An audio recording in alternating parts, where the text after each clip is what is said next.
Hello, everyone. I'm your narrator from Grave Hush, and I'm here to help you unwind tonight. I know many of you use these stories to fall asleep. So before we begin, don't forget to like the video and subscribe to the channel. Also, where in the world are you listening from? And what time is it for you right now?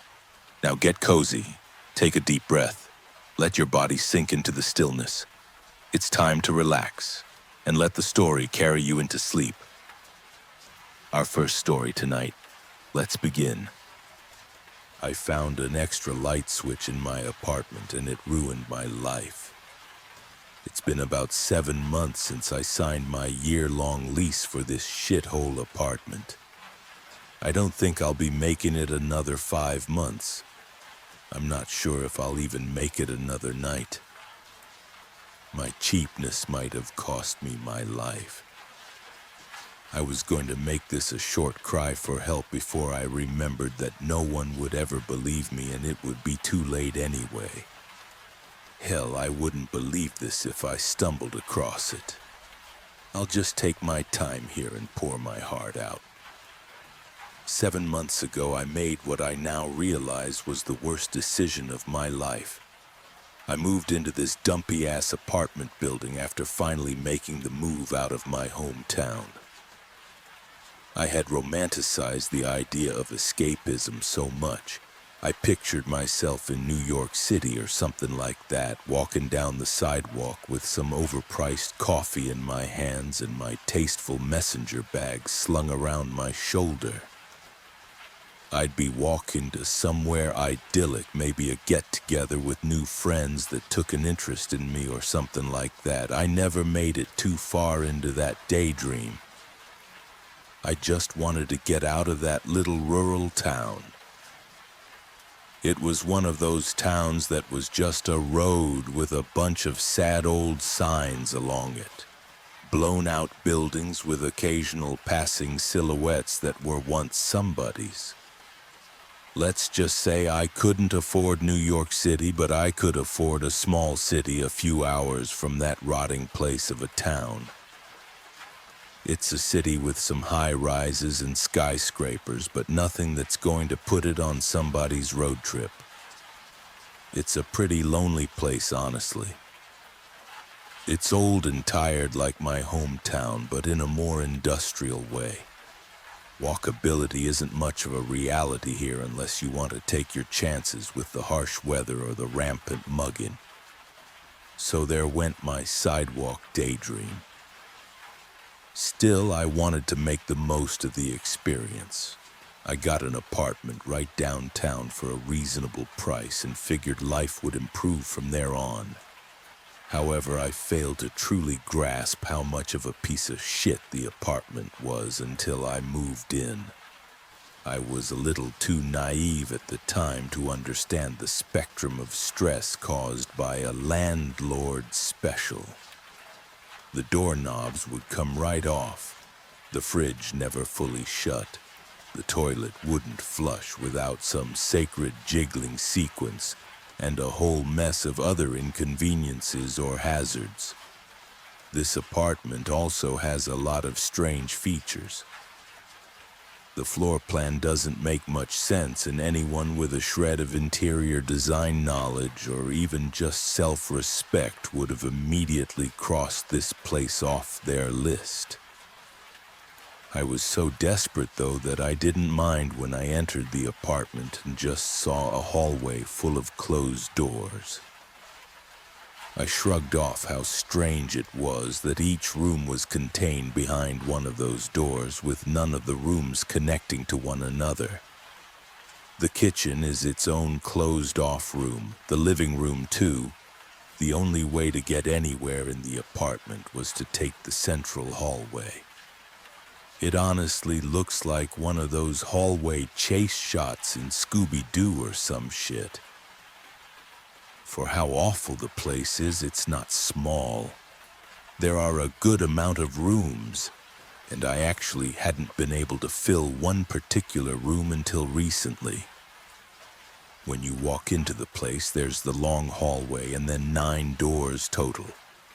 There's 4 on the left side, 4 on the right, and 1 at the very end of the hallway. On the right side, the doors in order are the living room, a closet, then my bedroom, and then the bathroom. On the left side, it starts with the kitchen, then another closet, the dining room, and a second bedroom. The 9th door in the middle is that extra room.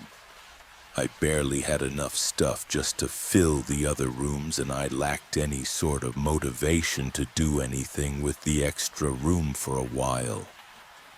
I have a corner unit, so all the rooms on the right side of the apartment have windows as well as the extra room. The extra room has these neat casement windows that I like to look out of but offer little privacy. I had thought to make the extra room a sort of reading area or a home theater type deal, but I was flat broke. The extra room is strange. It's really big and open. It feels like an apartment of its own. One night I was in there just looking out at the other surrounding high-rises when I noticed a light switch that had been painted over right next to the window. I didn't think much of it.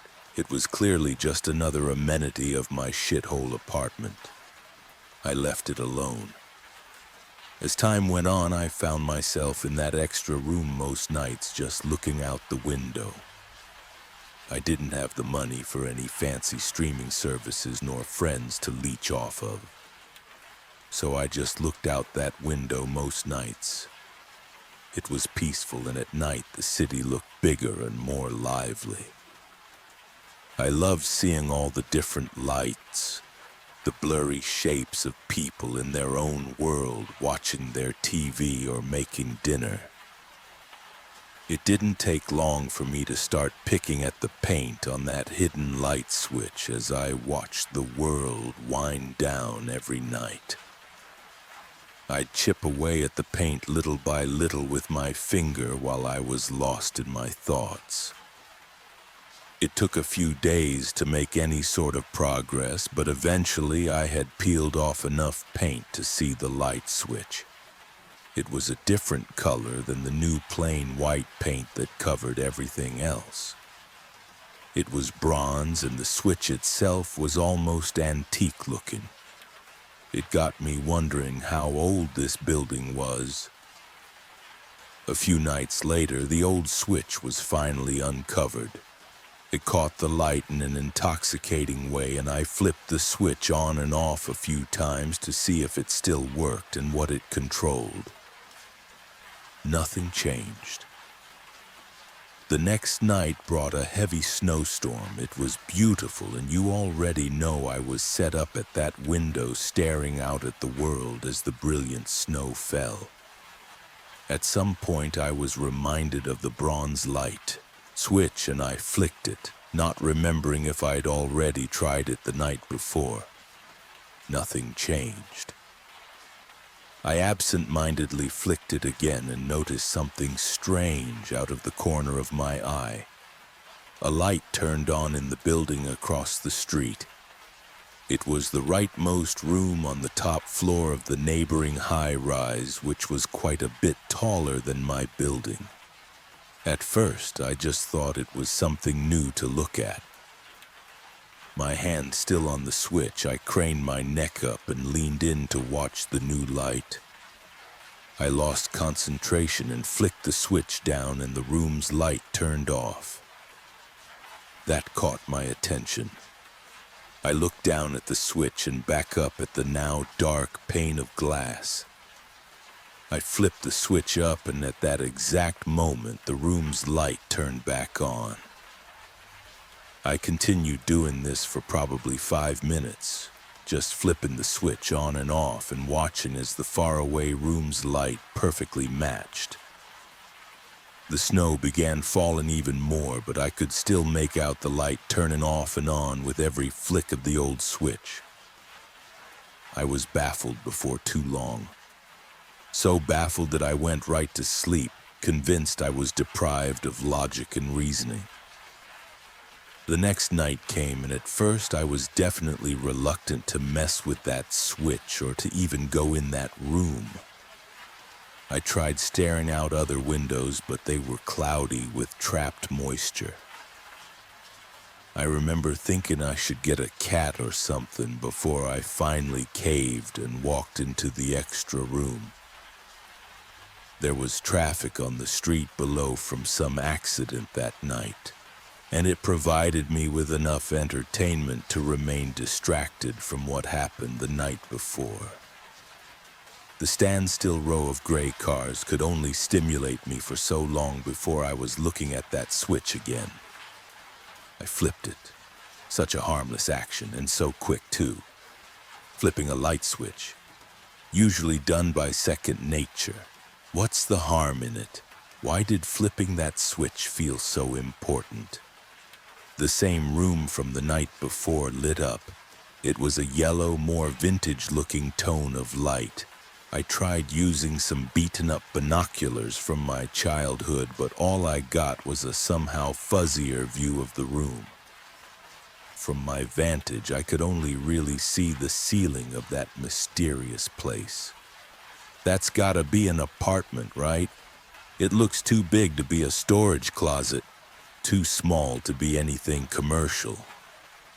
I flipped the switch again and the light turned off in perfect succession. Is somebody fucking with me? Flip.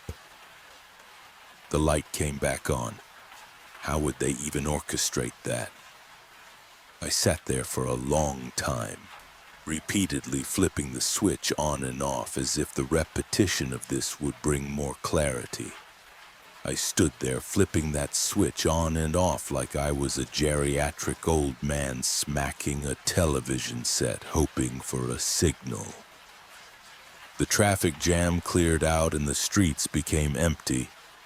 I sat there, still as I could be, periodically flipping the switch on and off. The light synced every single time. Clearly, this light switch, for some reason, was wired to that room in the building across the street. As to why, I had no earthly idea. What an expensive project, and for what? What purpose does it serve? I flipped the switch up and the light came back on. That last flip of the switch activated a light bulb moment within me. What if I found a way into that room? So I waited in the bitter cold, rehearsing my moves. I had counted up from the ground and determined the room which connected to my light switch was on the 31st floor, and again it was the corner unit on the right side of the building when viewing from my apartment. I waited for someone to go in or out of the building. Finally, I saw a woman with a giant coat drag her scrappy little dog towards the door. I was hesitant to actually go inside, but then I gathered some courage, walked right up to that door, and casually slid through as she opened it. I had planned some elaborate cover story that my friend wouldn't answer his phone and all that, but when it came time, I just acted natural and thanked her as I entered. The halls were green and sickly looking, much like my apartment building. The elevator was questionable at best and creaked a little too much as I stepped into it. There were 33 floors, so I was glad I had made note of the correct one. I slowly reached up and hit the circular button for the 31st floor, and it flickered on, glowing with a jaundiced yellow. My hands grew clammy as the elevator ascended at a torturously slow pace. I watched the numbers rise. 11, 12, 13. This is a stupid idea, man. This is all in my head. Why am I doing this? 26, 27, 28. Is this even legal? What am I going to do exactly? The elevator finally dinged and bounced to a stop on the 31st floor before I had an actual plan. The doors were reluctant to open, and for a moment my heart sank, thinking I had been trapped in there. Those silver doors creaked and warped as they moved out of the way and exposed me to another green hallway. I stepped out and turned left. I could see all the way down the long, dilapidated hall, the green lights humming and buzzing.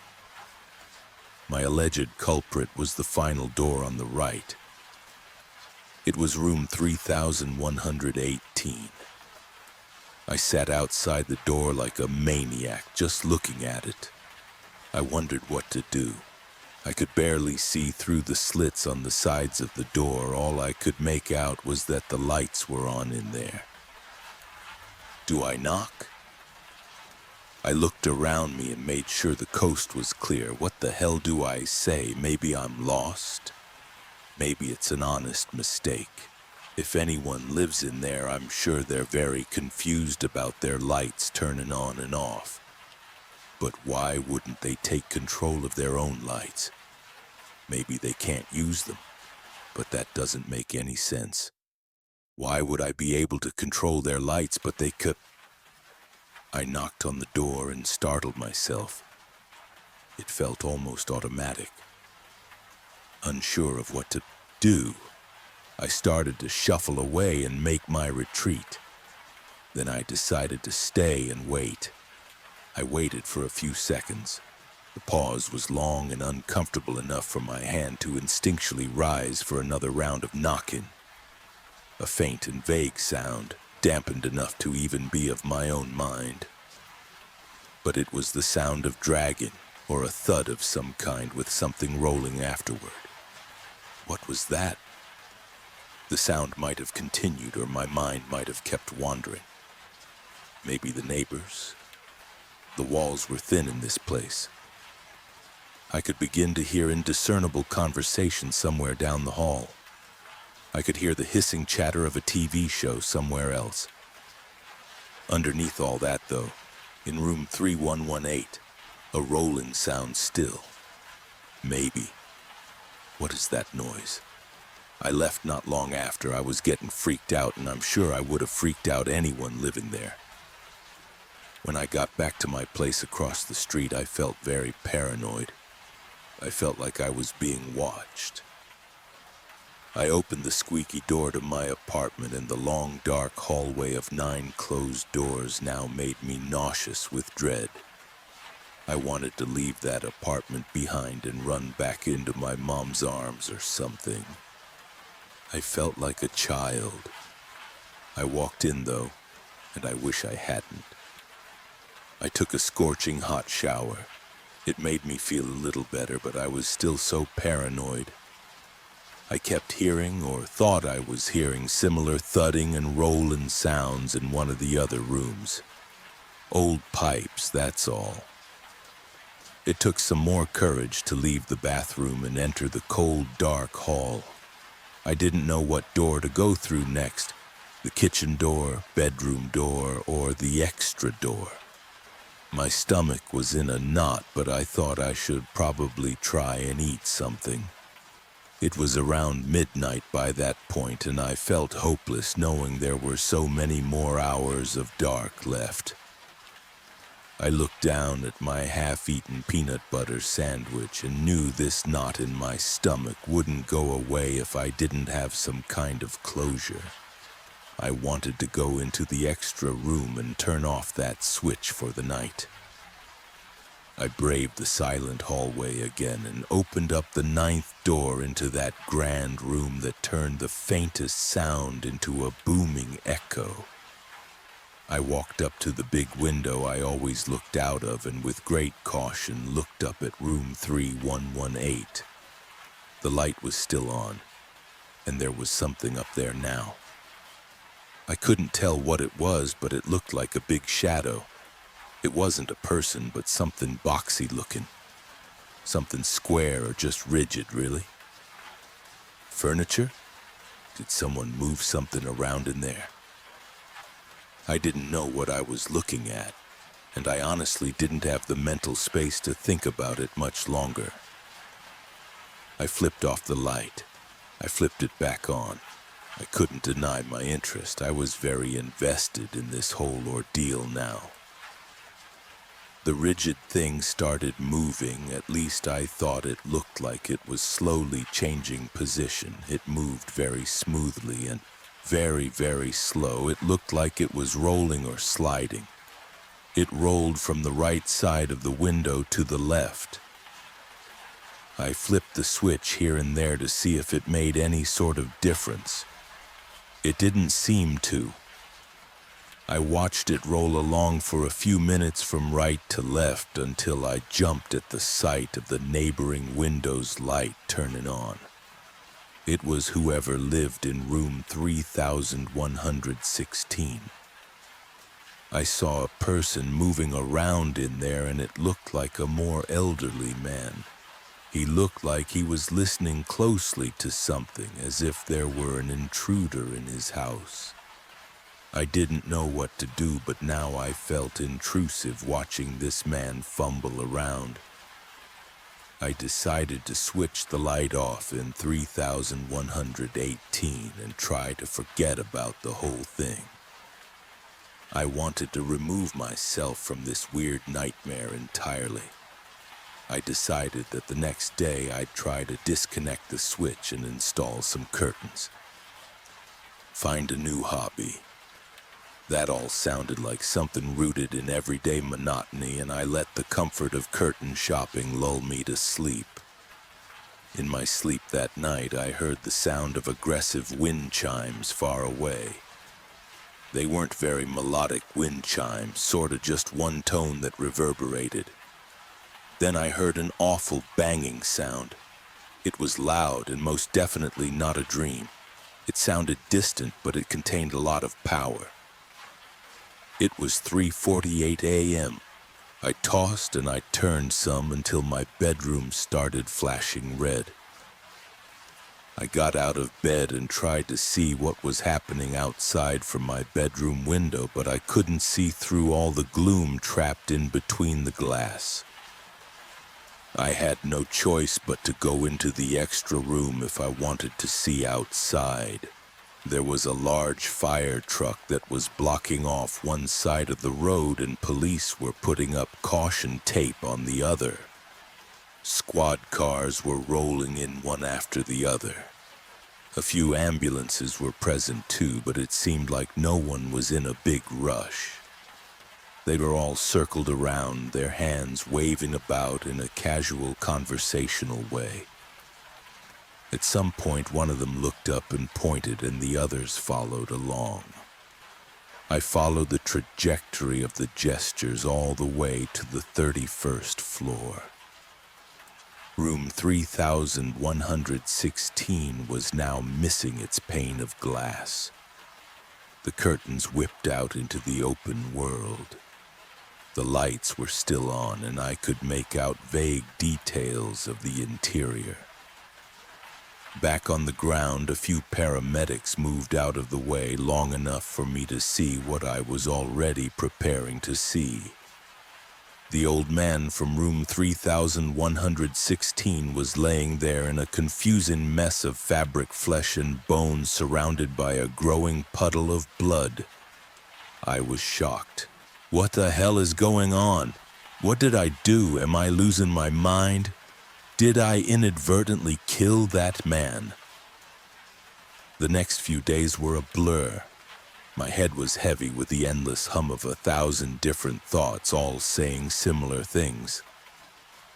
I felt an immense weight of guilt, even though there was nothing tangible that connected me to the old man's plunge. In my head, there was an ever-growing web of continuity. I uncovered the old switch. I flipped it incessantly, and in doing that, I created or resumed something. That something looked like a giant fucking rectangle that rolled around and made a man jump to his death. Or maybe it pushed him out by force. But why? None of this makes any sense. Maybe it's all just make-believe.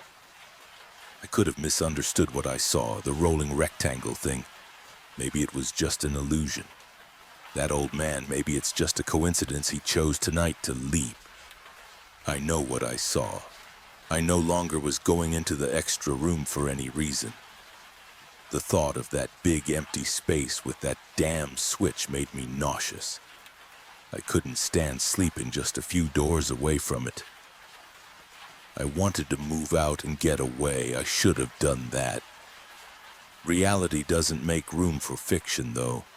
I couldn't and still can't afford to break my lease, not by a long shot.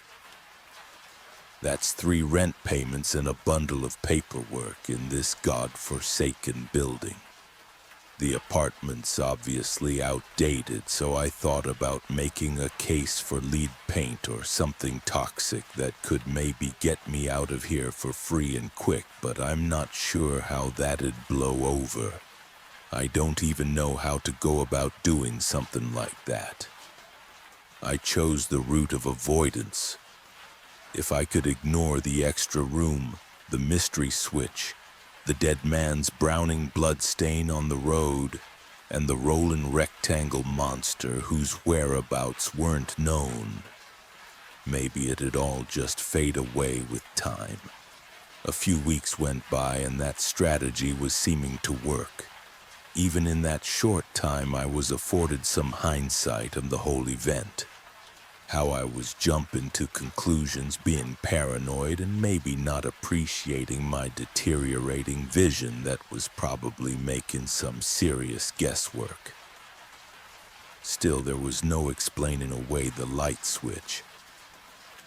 That switch is undoubtedly connected to room 3118 across the street for some unknown reason. I must have tested it hundreds of times. I tried to not let that fact dig too deep when I couldn't sleep or when I'd think I heard the rolling sounds across the apartment late at night. Eventually, I had saved up enough money to treat myself with some more furniture. I wanted to reclaim the extra room and make it mine. I started with a thrifted recliner and some shelves. I was planning on making it a home theater after all. I had plans to bury the big casement windows behind blackout curtains. Earlier tonight, I was moving some new finds into the home theater. The room's echo was just as booming and awful as when it was empty, and I flinched with every screech and scrape the furniture would make when I moved it. As I heaved the new TV stand around, my eyes subconsciously checked on room 3118, a reflex that must have been built into me after all those cold nights. The lights were off as I had left them the last time I flipped the switch. The lights were on in room 3116. Don't freak out. Maybe someone new moved in. I watched longer than I should have. I don't know why I'm so nosy, always trying to get to the bottom of everything. I watched and waited for any sign of movement in room 3116. I never saw a soul in there. At some point, the big coat lady came out of the building with her dog, and for some stupid reason, I felt compelled to go talk to her. I just need to be sure of something. I walked casually down the sidewalk, waiting to run into her again. I was going to ask her if she had a lighter, and then I was going to ask her if she had any information on room 3116. Eventually, she reappeared around the corner with her feisty little dog walking on its hind legs, strangling itself with the leash. I was leaned up on the wall next to the door I had snuck in weeks before, waiting to say my line. "Excuse me," I said, "and do you have a light?" She looked up with confusion. "Like a flashlight?" she asked. I flashed my carton of cigarettes. "Oh no, honey, I've got asthma, sorry." "No problem," I muttered back. I tried to come up with anything else I could say so I could eventually segue into room 3116. Blanking, I simply stared ahead in disappointment. That's when I noticed the faded bloodstain on the sidewalk from the old man. I clicked my tongue. Terrible what happened. I muttered. The big coat lady turned around and saw what I was staring at, understanding immediately. Ugh, I know. I'm up on the 13th floor and I heard the sound. She was slowly nodding and now staring at the old puddle of blood herself. I heard someone talking about how they already moved a new family into that unit he was in, is that right? I asked, surprising myself. Oh no. I think they're letting it sit like they did with the last one, she said. My brow raised. I tried to not act like an insane person and scare her off. The last one? I asked hesitantly. Yeah, it was just a few months ago, or maybe it was a year now, but the young couple that lived right next door to him jumped out the window too, she said in a flat way. I could have fainted. I felt dizzy and clammy, but I tried to keep my calm demeanor. That is, wow, I'm pretty new to the building, so I hadn't heard, I stammered. I resigned from my niceties and my eyes went out of focus as my mind began jumping to its newest conclusion. Somewhere in my peripheral, I noticed the lady nodding and looking down at her scraggly dog. Well, it sure is hard out here these days, she said, breaking the silence. She shuffled through the heavy apartment door, which slammed behind her, startling me. Torn from my trance, I quickly retreated back to my apartment. Shit, what does this mean? That rolling square thing lives in that room and... What? Kills people in it and around it? Do the people kill themselves? Does the thing maybe inject them with something that makes them, I don't know, suicidal?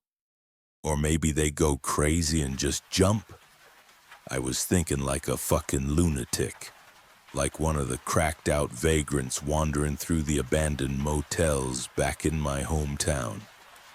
I tried to slow myself down, but now I'd been given perfect evidence to suit my paranoid suspicions.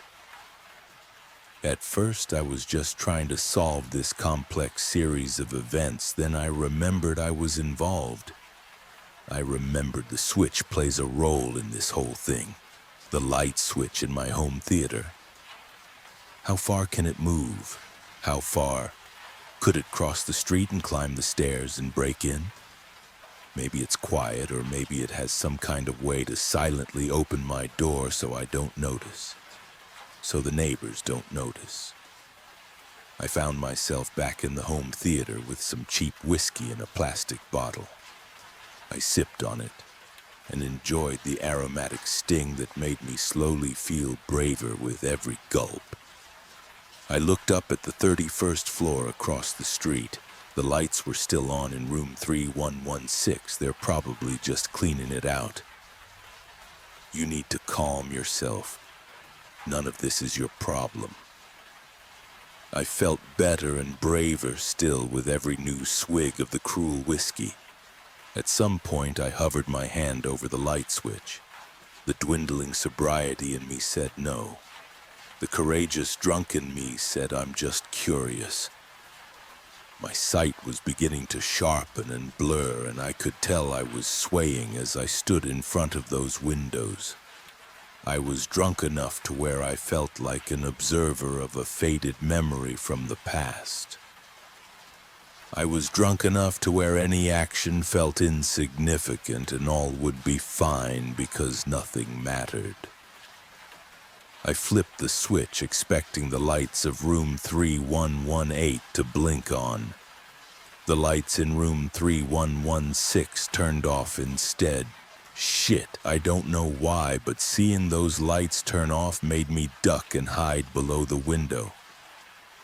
I felt like I woke the rolling thing up and now it could see me. Shit, it moved. It fucking moved. Logic and reasoning was now out the window. The lights magically switched rooms, and I can only imagine it's because the square rolling thing now occupied, or will now materialize, inside of room 3116. I continued hiding and thinking horrible thoughts to myself. I then did something I would have never done had I not been wasted. I grabbed a hammer and smashed that fucking light switch. I smashed it into a million pieces and then smashed those pieces into dust. I'm sure my neighbors were fuming, but I had been quiet as a church mouse up until tonight. Both room 3118 and 3116 now had no lights on, and I had made the drunken assumption that now they were both safe. This all began when I turned the lights on in 3118. Now the lights would stay off forever, and I made sure of it. Clearly, I didn't have the self-control to stop myself from tinkering with this unknown thing. I doubt anyone else who would live here would have much more discipline, so I smashed the fucking switch into a million pieces. It wasn't long before I blacked out. Something woke me up hours later. It was deep into the night. I was still in the home theater and still drunk, but now also hungover. I tried to pull it together enough to figure out what woke me. I had thought it was a loud sound, but maybe it wasn't. The air felt like something loud had just occurred, but that was just a feeling. Maybe one of paranoia. I looked out the window and half expected to see another person or persons lying smashed on the ground after diving off the 31st floor. But I saw no such horror. Both 3118 and 3116's lights were still off. I rubbed my eyes and looked around the pitch-black room. I felt my blood freeze. There was a light on in my apartment. I could see the thin sliver of yellow illuminating underneath the door of the home theater. It's in. I wanted to run at first, but then I wanted to sit still and just listen. So I sat there waiting for something. Maybe it was waiting for me to make a move. Then I heard it. Muffled, maybe in the kitchen, rolling. Finally, I could hear the sound in finer detail. The wheels sounded heavy, like the sound of a stone tomb opening. The cheap hardwood floor buckled and cracked underneath those giant rolling wheels, which must have moved extremely slow and calculated. As if it was listening for my heartbeat, I was frozen with fear and confused, so confused. What kind of nightmare has my life become? I wanted to try and make a break for it. I thought about running as fast as I could down my awful hallway and ripping that front door open. It was only a few quick strides away. I sat up a little too quickly. Adrenaline was kicking in. A spring in the shitty second-hand recliner I had passed out on popped, causing an insignificant yet audible click throughout the house. Rolling followed. It was very slow, so slow that one's ear could lose the deep droning tone after long enough to background noise. I slowly sat back and the recliner crinkled ever so softly. The thing made a noise so intentionally imperceptible I could hardly make it out. A metallic sliding sound, the sound of a door's latch being methodically opened. It was leaving the kitchen, and maybe it was moving on to one of the other doors now. The yellow sliver of light went out and the apartment was now totally dark. Rolling persisted, and I was barely able to perceive the noise. I spent the next few minutes sliding off my recliner with the precision of prey which I undoubtedly had become. 30 minutes could have passed before I had crawled close enough to see under the door's crack.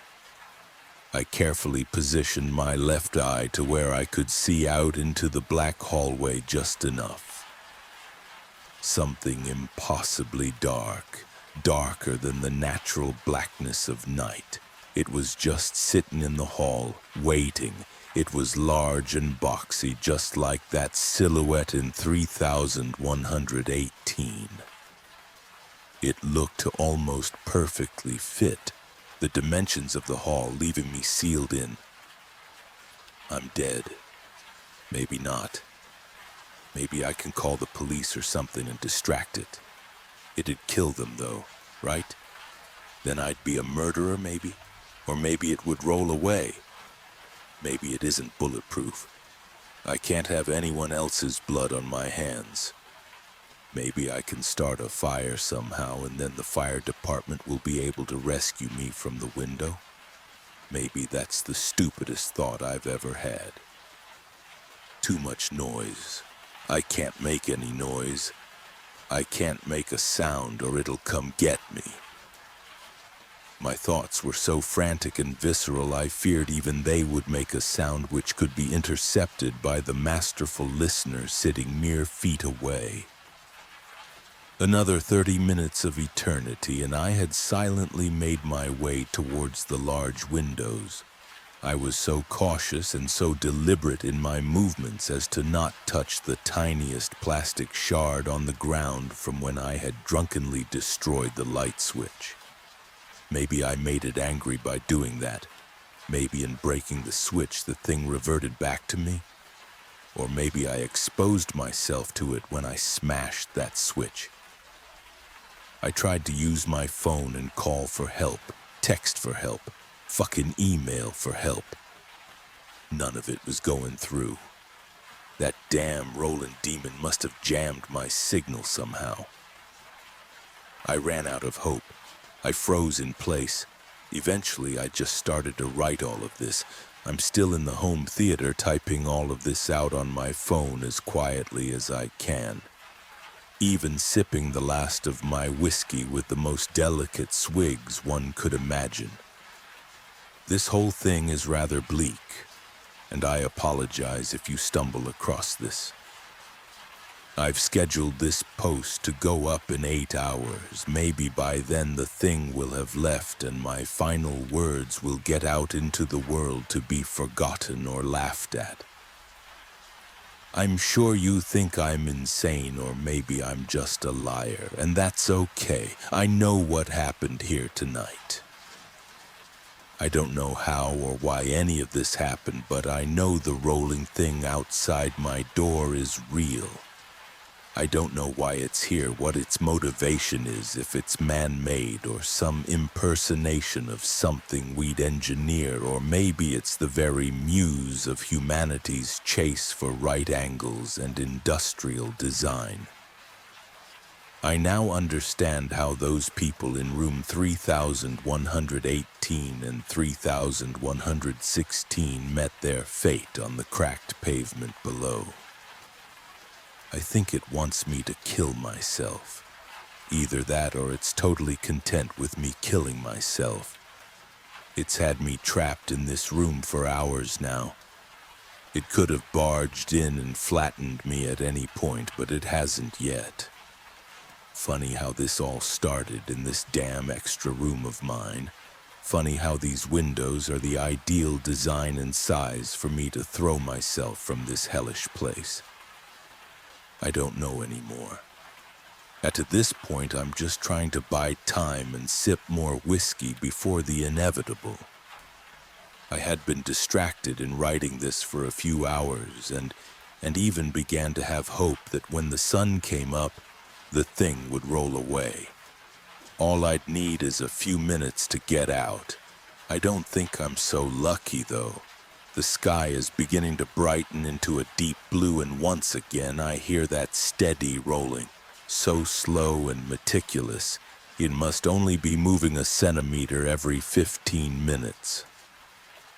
The whiskey is doing job, and it's becoming hard to type, harder to maintain literacy. I think I'll wrap this up here. I'm sorry, everyone. I can only hope this is seen, and if you did see this, I thank you for keeping me company in a way. The sun's almost up. I hear rolling and its close. The view from the window is very nice. It's looking like a nice day.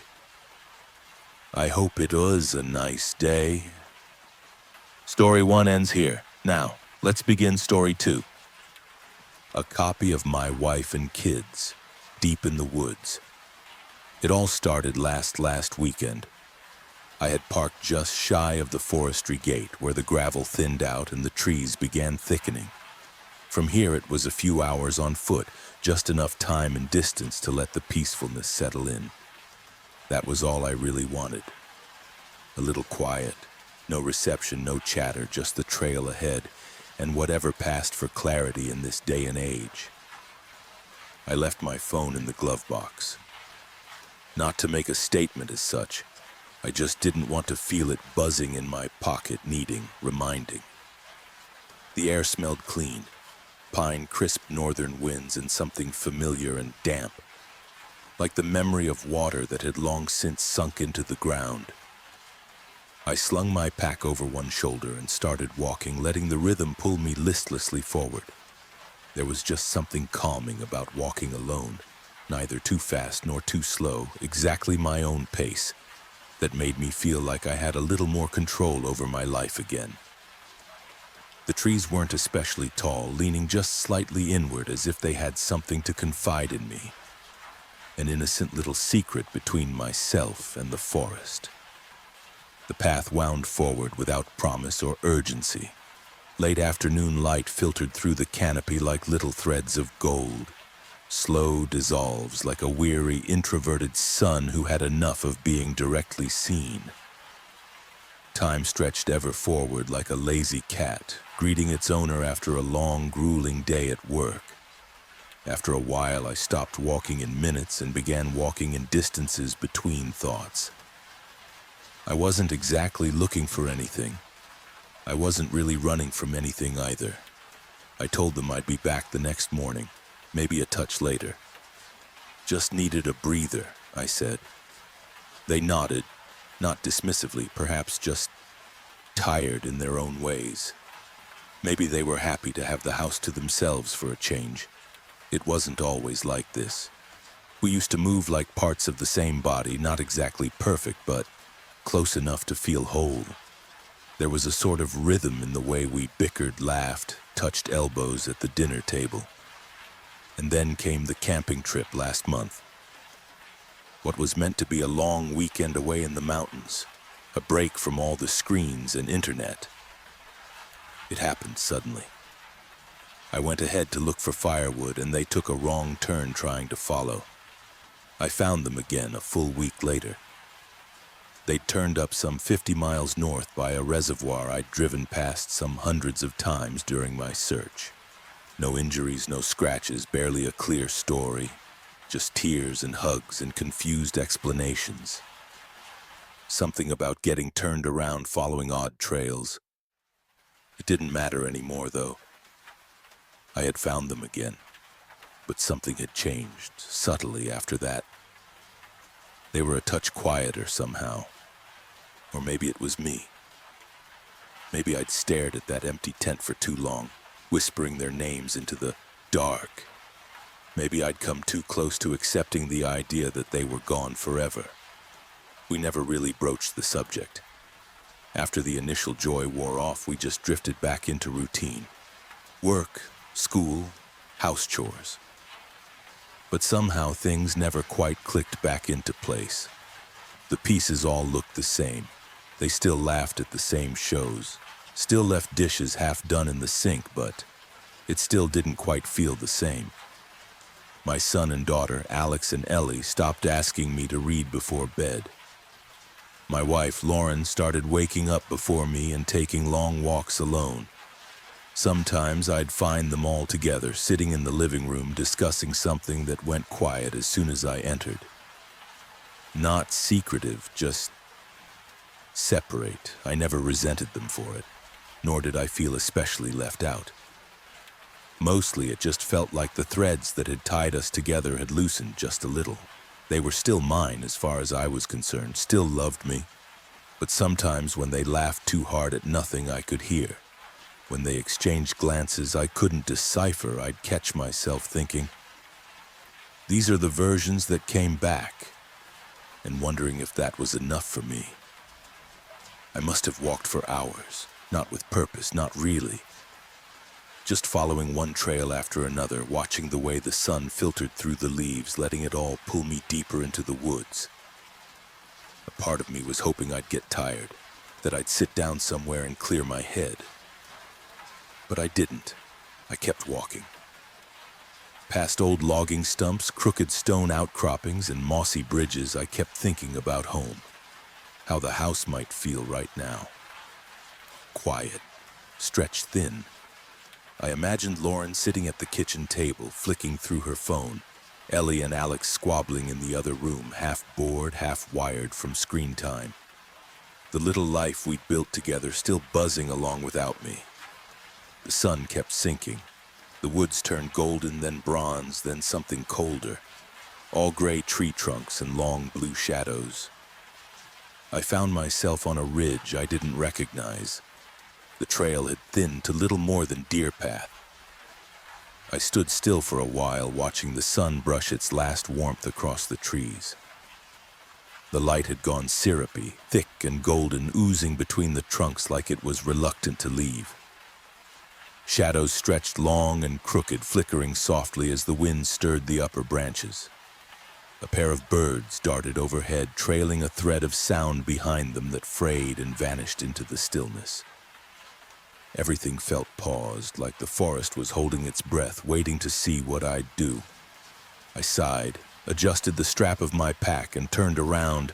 Time to man up, go back, face the noise, the mess, the tight little world that waited for me. I took the same path, weaving through underbrush in the reverse of my own trail. Branches snagged less this time. The air felt cooler, quieter too. Not dead, but subdued. The way it sometimes got before the evening birds started their songs. Up ahead, I could just make out the turnoff that led toward the trailhead, toward the gravel lot where my truck waited. I pictured the climb down, the way the headlights would cut through the blue dusk. Maybe I'd stop somewhere on the drive back, get Lauren's favorite milk, try to do something right. I stepped forward, a voice, low, close. "Daniel?" I froze. "Daniel, is that you?" "Lauren?" I turned. The trees swayed gently. "Please, I'm scared. I don't know where I am." I stood at the edge of the trail, breath sharp in my throat. "Daniel, please." Her voice again, almost whimpering. "I think I'm hurt." My mouth went dry. A strange urge to run, but it was her voice. Not just the sound, the cadence. That soft, uncertain rise she used to have when trying not to cry. The one I hadn't heard in years. "Dad?" Another voice, higher, cracking at the edges. "Dad, where are you?" Alex then, barely a beat later. "Daddy? I'm scared, where are you?" Ellie. Her voice shook. The exact pitch she'd used when the power went out, when she was 6 and couldn't find her nightlight. My hands trembled, because I'd heard these voices before, but not like this. Not since before the camping trip, before they came home colder, distant, smiling too tightly, hugging too briefly. Back when they still looked at me like I was theirs. "Daniel?" Lauren again, just over the ridge. "I'm here." The words escaped before I could stop them. Then, the dry crunch of leaves underfoot, a rhythm, getting closer. I turned. 3 figures emerged from the brush, clothes torn, faces streaked with soot and dirt. Lauren stumbled toward me, then the kids.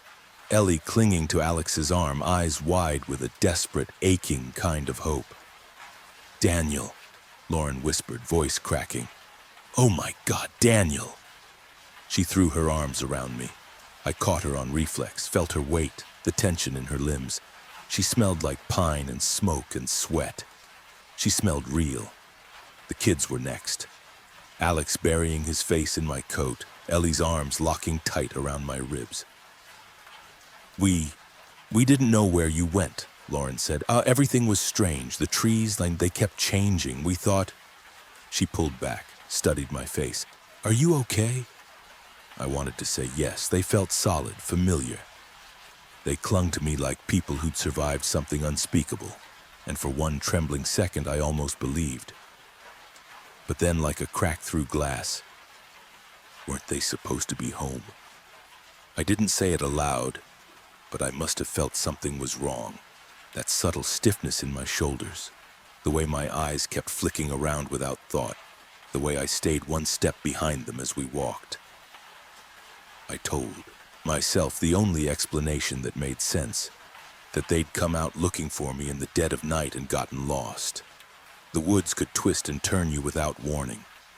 Maybe they'd just wandered too far, long enough to lose their bearings, long enough to feel scared. But something deeper disagreed, a quiet wrongness that wouldn't settle, like stepping into a familiar room where everything's been moved half an inch. Your body notices even if your mind can't say why. I couldn't bring myself to ask. I was scared of their answer, scared of what it might mean. So I said nothing, just led them toward the road. We didn't talk much on the way. They were exhausted. Ellie tripped twice and I carried her for a while. Lauren kept glancing at me like she was afraid I'd vanish again if she looked away. I smiled each time, told her we'd figure everything out soon. We reached the truck just before dusk. Lauren laughed, soft and dazed when she saw it. "You still drive this old thing?" I nodded, not responding in words, unlocking the door. Ellie fell asleep leaning against the window as soon as we pulled onto the road. Lauren held her hand. I kept both eyes on the stretching lines of the highway, stealing glances at my family every so often, just to make sure I wasn't dreaming at all. But of course, reality had to eventually come crashing down. We pulled into the driveway just as the porch light came on. I killed the engine. The truck was filled with silence, the kind that comes right at the precipice of the irreversible. For a second, I just sat there. One hand rested on the wheel, my reflection in the windshield betraying my apprehension back to me. Lauren stirred beside me. Ellie and Alex yawned in the back seat, stretching and blinking themselves awake. Then the front door creaked open, and Lauren, the other Lauren, stepped out onto the porch. My Lauren. At least the Lauren that I'd kissed goodbye that morning. Her hair was still tied up from cooking and she was wiping her hands off with a dish towel. She smiled when she saw the truck, familiar, unbothered. "You're back early. Do you want sup?" Then she saw them. Her voice cut mid-syllable. The dish towel fluttered down onto the gravel at her feet. I could barely breathe, my hand on the cab door, stuck half open. The other Lauren, the one in the car with me, had gone ghostly pale, her eyes locked on the woman standing on the porch. Her mouth moved, once, twice, without any sound. Ellie gripped my sleeve, whispering, "Daddy?" I didn't answer. All I could see was Lauren looking at Lauren. My eyes filled with something beyond fear, the one question I dreaded the possibility of having to ask. If she's here at home. Then who did I bring back? Porch Lauren took a step back. Her eyes were locked on the woman beside me. The same face, the same eyes, the same trembling lips. "Daniel," she said, barely an audible whisper. "What is this?" I glanced at her, and back at the Lauren next to me. Her hand rested faintly against the passenger side door. She looked like she was on the edge of collapsing inward. The words turned to ash in my mouth. Porch Lauren stood there, not crying, but tears streaming down her face nonetheless. Porch Alex's hand had flown up to cover his mouth, and Porch Ellie held her head in her hands, whispering no, no, no to herself, backing toward the house like she could undo it all by stepping out of frame. The ones beside me, frozen, staring, mouths agape, as if struggling to comprehend the crushing weight of truth that had fallen onto them. For a moment I felt nothing, no fear, no anger, just a kind of supernatural stillness. The shapes beside me, they fit in all the ways they were supposed to, like the way they did before the camping trip. Like in the way Lauren leaned slightly toward the sound of my breath, like the way Alex always stood behind Ellie, comforting her in distressing situations. And yet, something about the symmetry, the doubling, made it all feel like a lie told too well. I couldn't know which direction the truth was facing. I looked back up at Porch Lauren, who had begun to take on the essence of something colder and sharper in her expression. Her gaze shifted between me and her counterpart, then to the kids standing behind her, and then to the kids in the car. She didn't scream. She didn't run. She just stood there, hands shaking resolutely against the impossibility, and said, "They're not coming inside." The other Lauren flinched. I felt it, the sharp, anxious breath she took through her teeth. Ellie gripped my sleeve tighter. "Lauren," I started, voice straining as the words felt like ash in my mouth. "I don't know what's happening. I don't know if they're copies or if something else happened, if they got lost." She shook her head, hard. Once, that was all. No words, no outburst. Just that one solid refusal. And I understood what she meant. Some truths can't be stretched. Some lines you just don't cross. Even if the world split clean down the middle. The silence held, taut as a wire, until I spoke again. "The guest house. They can stay there, just for now, until we figure this out." Porch Lauren's jaw tightened. She didn't look at me. Her eyes stayed locked on her. The mirror version, now standing 10 feet away in the flickering porch light. "No," she said quietly. "Lauren," I said, softer still, pleading. "They can't go back out there in the forest. The kids, look at them. They're just scared, confused. Maybe we all are." She still didn't look at me, but I saw her blink, considering my words. Then she stepped back into the doorway, her voice as brittle as glass. "Fine, but they're not coming in this house." She turned away and disappeared into the hallway, the screen door slapping shut behind her. I stood in the gravel, heart thudding. Behind me, Lauren, the other Lauren, let out a shaky breath. Ellie was still pressed against me. Alex said nothing at all. "Come on," I said, "it's this way." We moved past the main house in silence, feet crunching over the gravel. I felt the presence of my other family still lingering behind the windows, watching, or hiding, maybe both. The guest house sat at the back of the property on the other side of our garden, half covered in vines, paint peeling in the corners. It hadn't been used in months. I unlocked the door with the key hidden under the planter and stepped inside, turning on the single ceiling bulb. The air was stale, and dust floated like soft static in the light rays. "It's not much," I said, voice thin. "But at least you'll have a roof over your head while we figure things out." Lauren nodded, numb. Alex sat down heavily on the couch and put his head in his hands. Ellie curled up next to him. I stood there, hand still on the doorknob, not knowing which direction to turn. If they're not real, then why does it feel like I'm abandoning them again? After much hesitation, I slept in the main house that night. Lauren didn't say anything when I came in. She was already in bed, facing the window, sheets pulled up over her shoulders. The room smelled of lavender and eucalyptus, the same diffuser as we've always used. I didn't bother showering. I just peeled off my clothes and climbed in beside her. The mattress shifted under my weight. She didn't move, not an inch.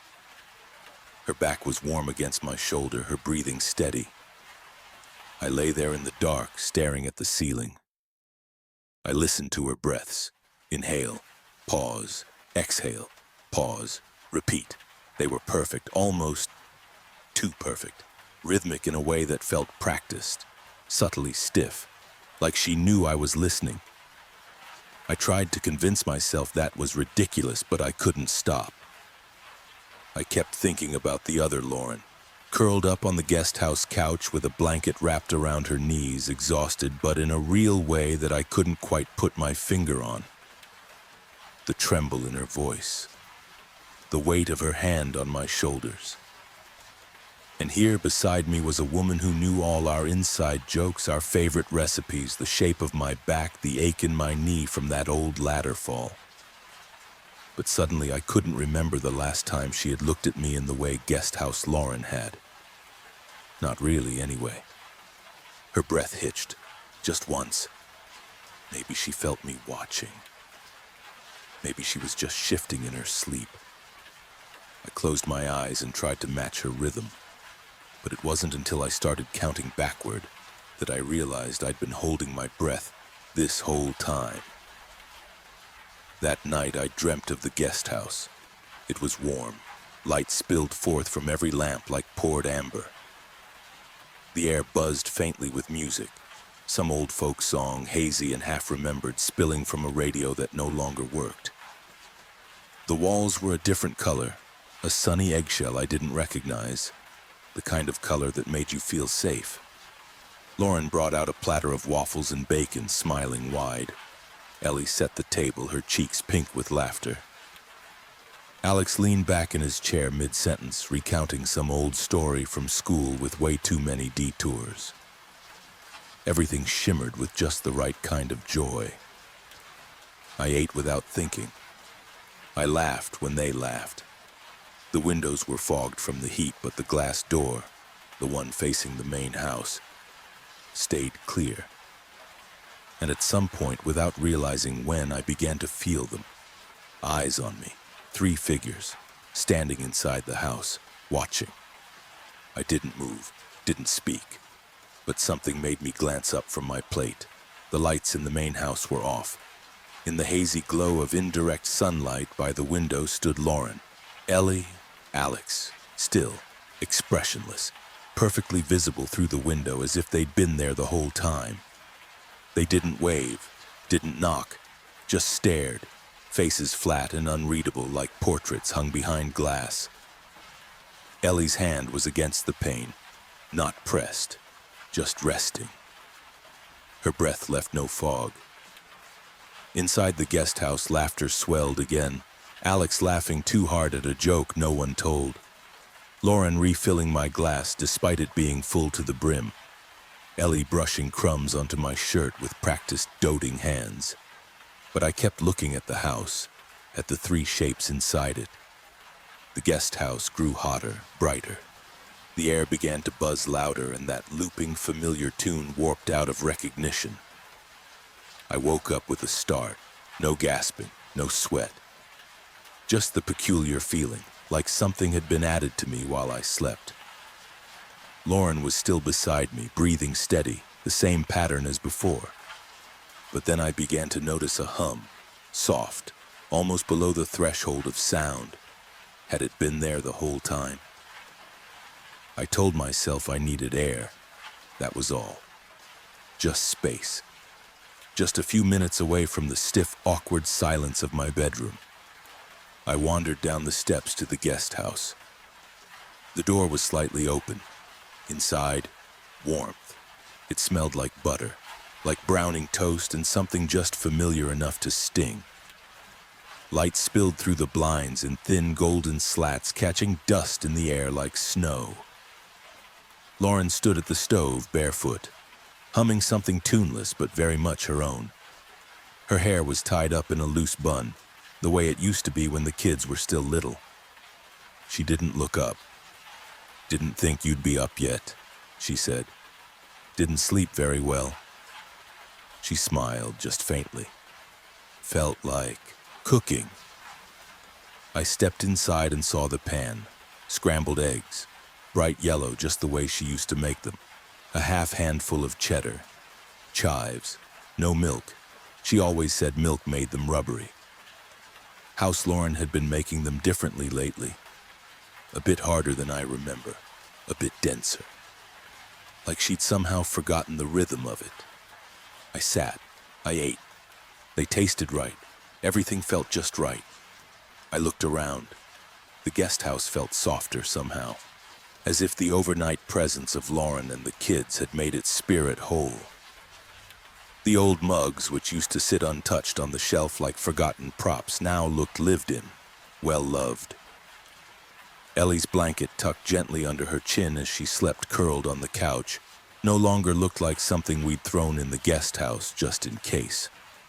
It looked like it had always belonged to her, smelling faintly of childhood and weekend morning cartoons. Hesitantly, begrudgingly, I took slow steps, returning back to the main house. Alex had held my hand, asking me to stay longer, and I rustled his hair, promising I'd come back. The house felt colder. House Lauren was just coming down the stairs as I slipped through the door, dressed and alert, but with that sort of washed-out look, like a painting left out in the sun for too long. "You're up early," I said. She glanced at me, then away. "Couldn't sleep." "You hungry?" she asked, already halfway through the kitchen. "I could make eggs." I hesitated, way too long. There was a picture in my mind I couldn't shake. The steam wafting off the plate in the guest house, the smell of browning butter, the way guest house Lauren had sprinkled on extra chives just so. "I ate," I said. She paused. Her hand hovered just a moment too long on the fridge handle before letting it fall. "Right," she said softly. "Of course." She began cooking, just with 3 fewer eggs than usual, 1 fewer slice of toast than usual. From the hallway, I could hear Alex shifting in the living room, his chair creaking like an hold hinge, not speaking, just listening. I lingered in the hall longer than I meant to. The kettle clicked off behind her, but Lauren, House Lauren, didn't move right away. She was moving through the rhythm of breakfast, reaching for plates, twisting the burner on, but something about it felt unfamiliar. Just in the way a childhood song sounds when someone else hums it. I kept my eyes on the floor, the table, the faint streaks of morning light that filtered in through the blinds. But I could feel her watching me in pieces. Never directly, glances from the corner of her eye as she moved. I didn't say anything, and neither did she. I moved to the living room and switched on the desktop computer in the corner. I wasn't even sure what I planned to do, any kind of work to make the hours pass. House Alex was curled at the far end of the couch, knees pulled up, a book open in his lap. But his eyes weren't on the pages, they stayed fixed on the window, or maybe on the glass itself, where my reflection flickered with every shift and keystroke. Each tap of my keyboard sounded too loud in the quiet room. Sharp, I could feel him listening to every press. I didn't look at him, but I could feel his attention, not accusing, just watchful. And I thought of Guest House Alex, how easily he'd folded himself to my side, hand in mine, of the way he'd smiled when I promised I'd be back. Here, House Alex just sat still, like a photograph I wasn't meant to touch. Lunch was sandwiches, soggy in the middle, too much mayo. We ate in silence. Alex listlessly scrolled his phone under the table. Ellie took hers apart bite by bite, crust first. Lauren barely touched hers. I sat at the living room coffee table after, handling some bills and doing some accounting, trying to work, or at least pretending to. My fingers stayed on the same lines of print for hours. The light shifted across the floor in slow bands but never moved. From where I was, I could see the guest house through the window. Just a sliver of it between the hedges, nothing specific, just a corner of white siding and the glint of sunlight off the glass. I kept glancing at it, unconsciously at first, then with intention. The way you look at a shut door when you're waiting for someone to knock, House Lauren noticed. Of course she did. By the 3rd time she caught me looking, her hands slowed as she peeled carrots over the sink. She didn't say anything. By the 5th, she set her peeler down. Dinner was almost ready when she finally spoke, her back still to me. "If you want to eat with them," she said, voice even, "go." I don't really care. I opened my mouth to protest, to explain, but there was nothing I could have said that didn't sound like a complete lie. She wiped her hands on a dish towel, turned back to the stove. I'm not going to beg you to stay. I didn't say anything when I left. House Lauren kept cooking. House Ellie locked herself up in her room. House Alex stayed curled up on that couch, his eyes tracking my position as I tracked through the living room and out into the garden. The door to the guest house opened before I could knock. Lauren was already setting the table. 4 plates, cloth napkins, charming old silverware. Like we used to do when the kids were little, and everything still felt worth the effort. The food was simple, warm, steaming. Alex and Ellie were already seated, talking softly about something. Not their day, nothing present tense. It was a conversation pulled from some half-remembered Saturday, the kind that ends in laughter over nothing at all. It didn't feel like a trick. It felt like being remembered. I sat down, ate, the way I hadn't in weeks. But at some point, between bites, between laughter, I glanced out the window, toward the house. They were there, Lauren, Alex, Ellie, standing at the sliding door, backlit by the kitchen lights, not moving, not speaking, just watching, their faces unreadable, unmoving. For a long, flickering second, the air tasted like salt again. No one at the guest house table noticed. I told myself I'd just lie down for a minute after dinner, just a moment to clear my head. The couch still smelled like us, like the fabric softener she used, the cheap one we could never agree on. I closed my eyes. When I woke, it was light, too light. I sat up, disoriented, throat dry. The house across the lawn was still. No lights, no movement. I checked my phone. 8:42 a.m. I walked up the path, slow, stomach twisted. The front door was unlocked. Inside it was quiet, too quiet. House Ellie and House Alex were still asleep, curled together on the couch like they'd drifted off watching TV. But House Lauren was gone. On the desk by the hallway, something waited. 2 notes. The first was folded neatly into thirds. I opened it. It was in Lauren's handwriting. Alex, I've gone to bring your father home. Your real one. Do not let the one here into the house. Keep Ellie close. Mom. Just like that. Not a goodbye, not an explanation. My chest felt tight, like something had been carved out without me noticing, and I was only now discovering the hollow. A metallic taste crept into my mouth. And then I looked down again and saw it. A second slip of paper tucked beneath a cup. It was creased, worn, as if it had been carried around in someone's pocket, reread more than once. The handwriting was mine, my handwriting, but I didn't remember writing it. And before I could stop myself, I was reading. Lauren, I've been watching the house from the tree line. I see someone who looks like me inside. He's with you, with the kids, living my life.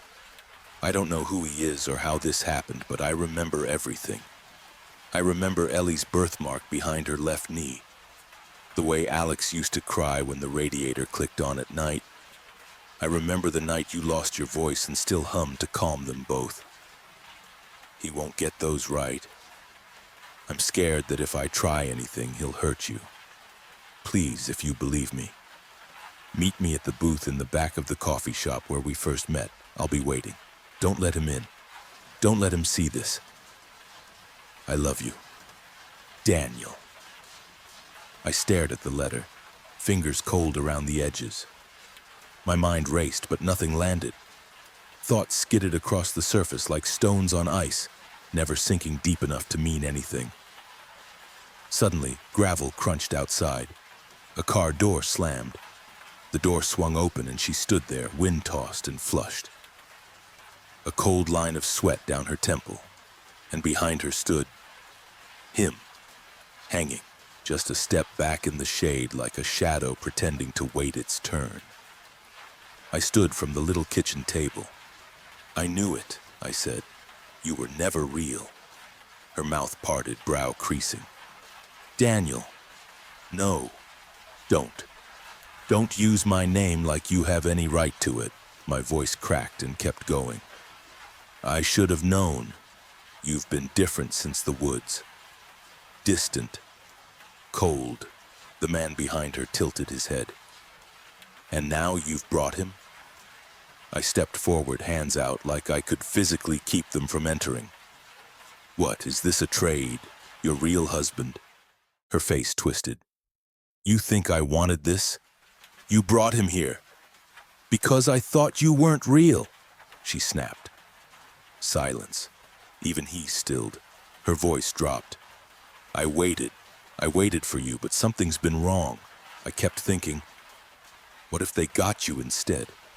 What if he was still out there trying to get back? I shook my head. You really believe that? I asked. You really think I'd come back? What? Forget how you like your coffee? Forget how Ellie always sleeps with one sock on? Just get it close enough? You think I don't see it? She said. You've been looking at them out there in the guest house like they're your real family, like I'm the replacement.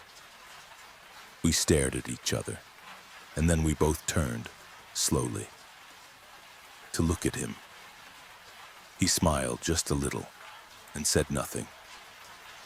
Then suddenly, the feeling of Ellie pressing up against me. I didn't look down at first, just let her cling to my side, small and trembling. Maybe she didn't want to see us fight, I thought. Maybe it all scared her. Of course it would have. I placed a hand on her back gently. It's okay, I murmured, voice raw. It's gonna be okay. That's when I felt it. A sting, sharp and sudden, down near my thigh like a needle slipping in sideways. I flinched, eyes darting down, and for a split second I didn't understand what I was looking at. And then, something else. A flicker. Her shirt. It wasn't the same one. Not the faded cartoon one she'd been wearing on the couch. Not the one I'd carefully tucked the blanket around just that morning. This was the other one, the one guest house Ellie had been wearing. The cold came next, blooming outward from the puncture. I looked at her face, sweet, unblinking. I missed you, Daddy, she said, but she wasn't saying it to me, and then everything started to tilt. The ceiling slid away like paper. The last thing I saw before it all folded was House Lauren, her eyes wide, not with anger anymore, but horror, recognition. As we fell, she met my eyes, my Lauren, and then the dark came down, gentle and complete. I woke to the low hum of the basement furnace. Dim light filtered through the small slit of a ground-level window, dust dancing in the beam like ash suspended in amber. My leg pulsed dully in a distant ache, my back pressed against cool concrete, and beside me warmth. Lauren. Her head rested against my shoulder, one hand curled lightly near my chest as if she'd fallen asleep mid-reach. Just beyond her, tucked beneath an old wool blanket, were Alex and Ellie, curled together on a pile of stored winter coats, pale and still. They hadn't stirred. I didn't move at first, just listened. The silence wasn't total. Pipes creaked overhead, and somewhere far above something akin to footsteps shifted. But down here it was still. Lauren stirred, blinked, then looked at me. You're still here, she whispered, voice hoarse from sleep. I nodded. Didn't have anywhere else to go. She sat up slowly, her eyes flicking past me toward the children. They're still out? Whatever they gave us, it'll wear off, I said. Eventually. She let out a breath, long and unsteady. I thought I'd lost you again. I thought I was the one being replaced, I said quietly. We both did, she murmured. We were both so scared of being wrong. For a moment, neither of us spoke, as if allowing the squeaky pipes above to weigh in on our conversation. Then she said, looking back, the way Alex stared at you so intently, I think he knew. In his heart of hearts, I think he recognized you. even when I couldn't. I followed her gaze. Alex's arm had fallen across Ellie protectively, fingers twitching now and then.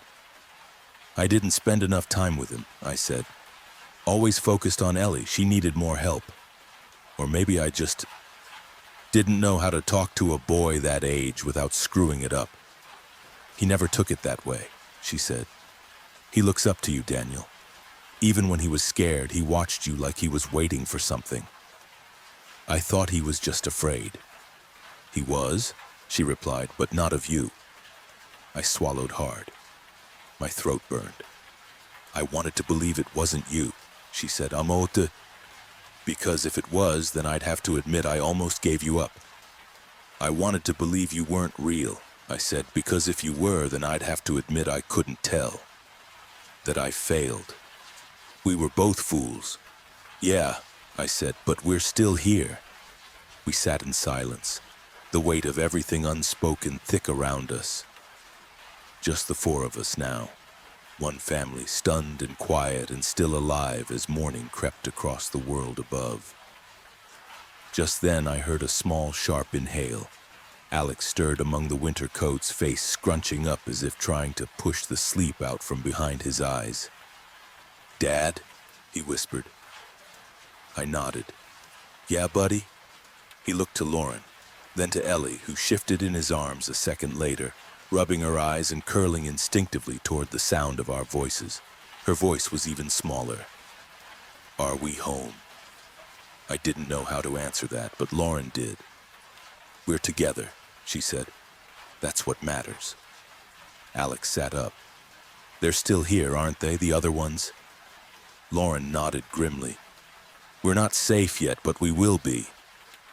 There was no grand declaration, no rousing speech, just the quiet resolve that passes between people who have nothing left to lose.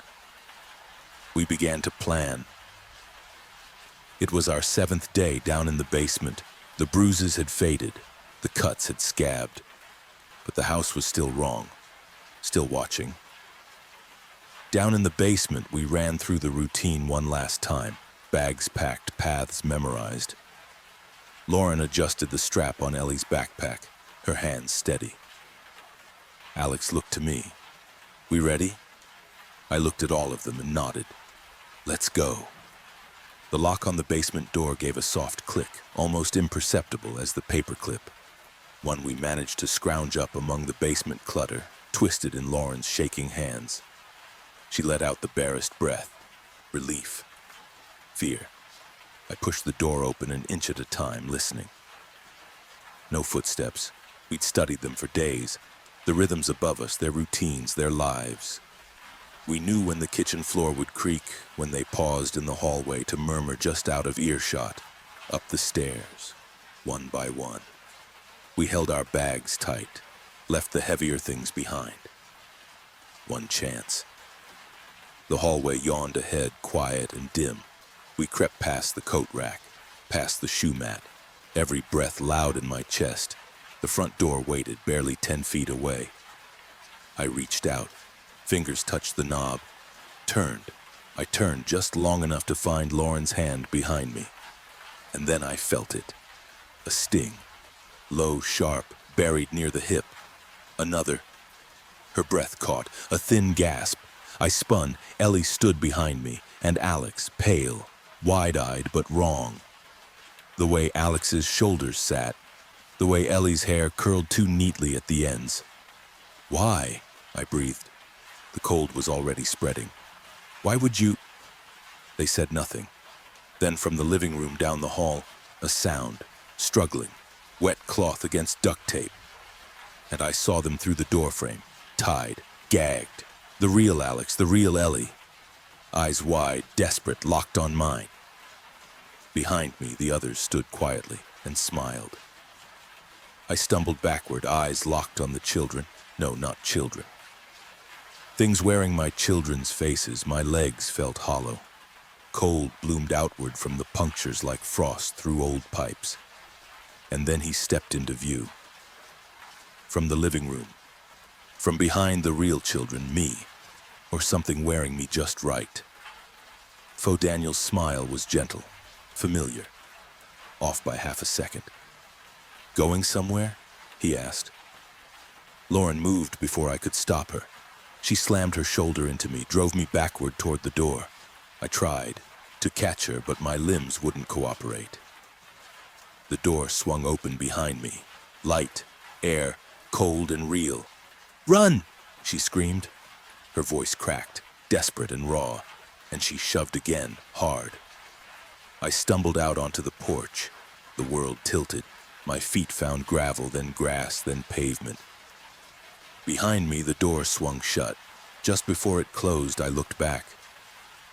He was there, my double, standing in the doorway, framed by the house light.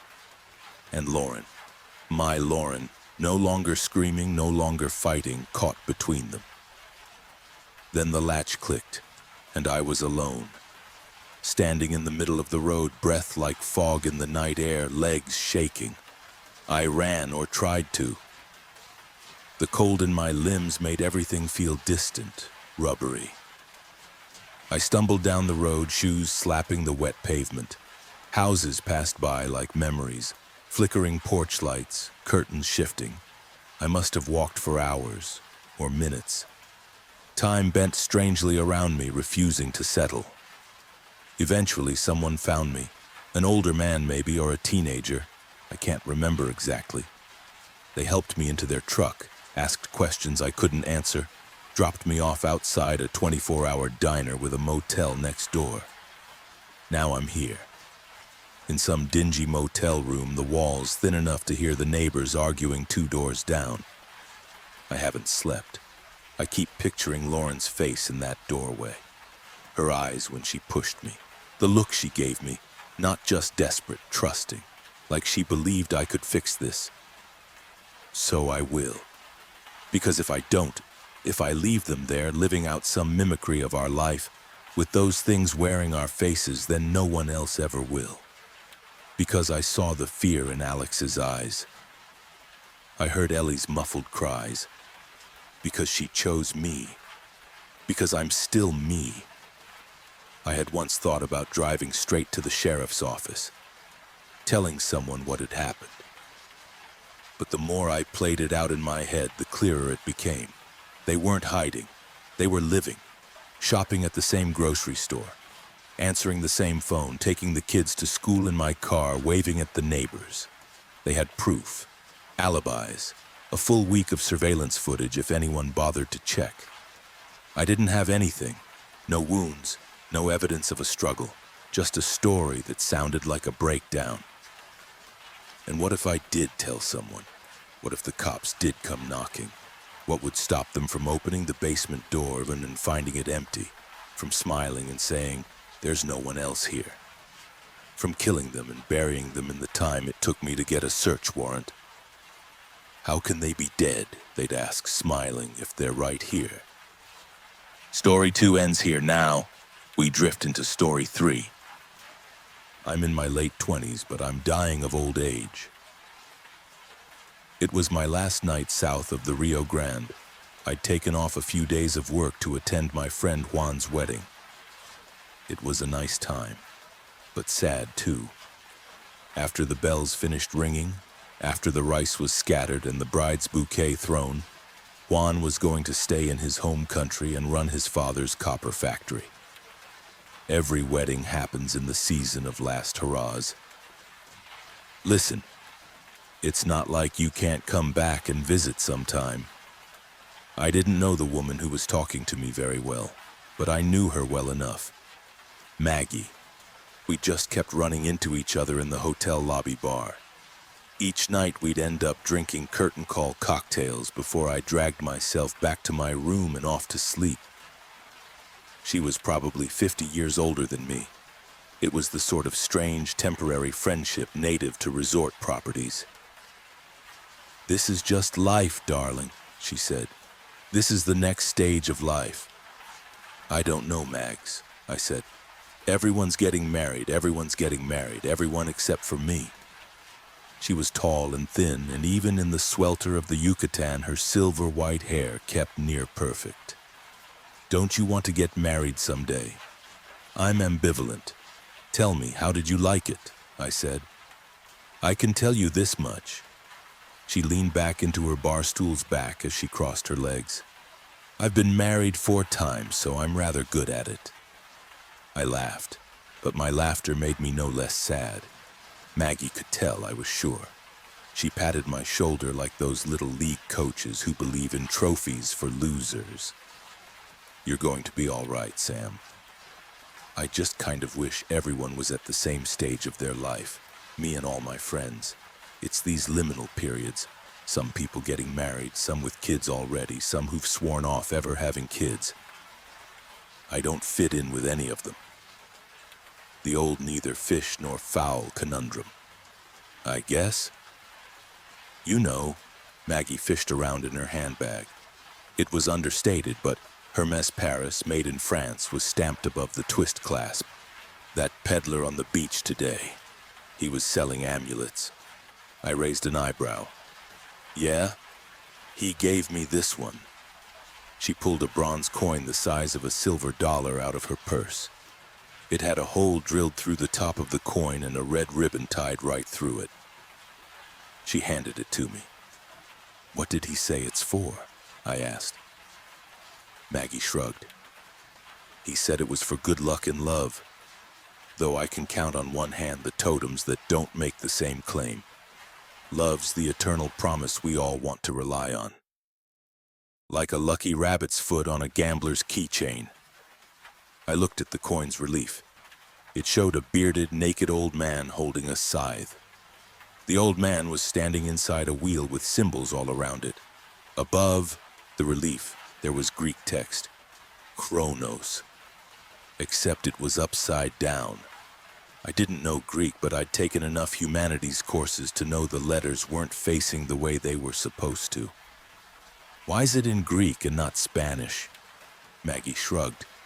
It's probably a drachma some Athenian tourist dropped in a mariachi's upturned hat. I'm sure the peddler was the last stop on the path of 1,000 cash registers. He probably dressed it up so other tourists thought there was some mystical Mayan hoodoo to it. Why'd you buy it if it's a scam?